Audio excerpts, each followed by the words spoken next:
Yeah, I mean, big thing for me is never getting too high, never getting too low. So I'm kind of already moved past it. It was cool at the time, but I don't really look too much into it now. You get a lot of messages on your phone, that kind of stuff? Yeah, a lot of people, a lot of friends and family back home that take notice, and that's always nice. And those people have supported you from day one. It's always nice for them to see something like that. But, yeah, it was good. I wonder how you sort of approach these next two with Hershey. These are, you're getting down to 16 games left. You're right in there in the division. They look like really big games. Yeah, definitely. I mean, they've been playing lights out lately, so they've been probably one of the best teams in the league here lately.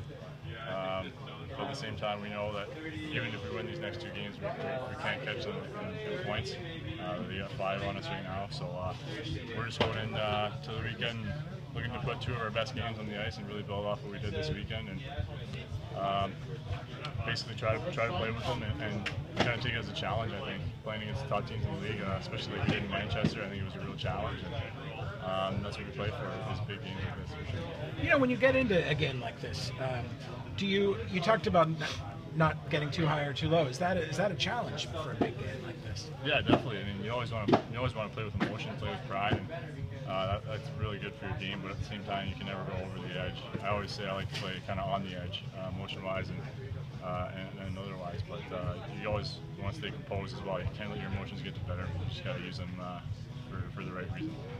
You obviously having a great year. Do you think some success against Hershey might be a nice little thing to add to your resume for this year? You're 1-2 against them.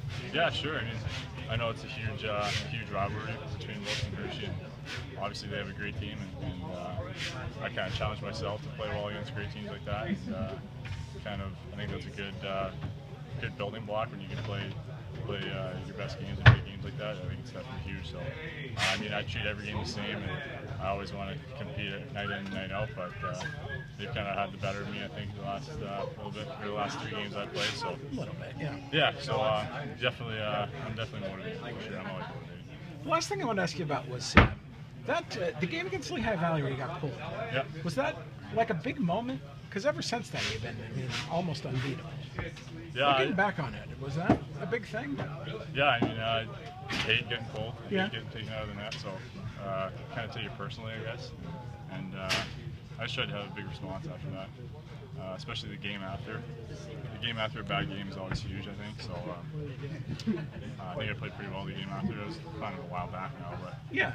I mean, I take it personally kind of when I get pulled, because I hate getting taken out of the net. So it's lasted for 6 weeks now. It wasn't just a response; it was the start of something. Yeah, I mean, I'll just try to play the same way night in, night out, always compete, and with that game, I just didn't have it. It was one of those nights, and like I said, just trying to bounce back. When you talk about keeping a level head while you're building up towards this record, was it easy to do with a record like this? Because every goaltender is striving to stop the puck and save every shot. Does that make it easier to keep a level head with this?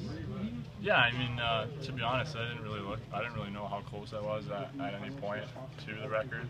I just knew that I was kind of in the vicinity, and I just wanted to shut the door and kind of leave no room for doubt. So I'll do it. I wasn't really thinking about it too much, to be honest. I mean, every time I go out there, I was trying to stop everything. That's my mindset, so that's what I try to do. Is what you accomplish something that you might allow yourself to appreciate in the off season?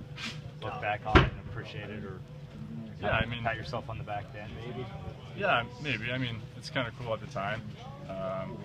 After the game, I definitely enjoyed it. Called my parents and kind of celebrated it a little bit for sure. But you just got to move past it now, and I think I've already moved past it. And I'm always looking forward, so it's really about your next game. I mean, as good as your last start, so that's how I'm looking at it. Can I say something else?